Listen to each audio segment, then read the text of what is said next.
love fabric. I've always loved fabric. I usually say when we select fabric that it has to be good enough to eat. If it's really delicious looking, then it makes it into the collection. I came into fashion when I was about 3 years old. I've always been sewing. My mother used to sew my clothes, and I would get the leftover fabrics and make clothes for my dolls out of them. And it just never occurred to me that that was what I was supposed to do until I sort of grew into who I was. To me, sewing and constructing clothing has always been about a real love. I wanted to bring that kind of attention to detail to a brand, but I wanted to adapt it to a modern woman living, in New York. My design process is kind of, I wouldn't say it's linear. I would say it's like a spider web.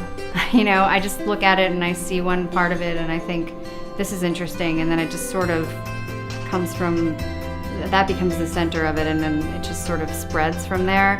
So maybe one season, the center of that will be all about color. Another season could be all about a shape or a silhouette or a fabric, or it could be about a print or a muse, a place. So it can be a very, very small thing that can make a very strong collection.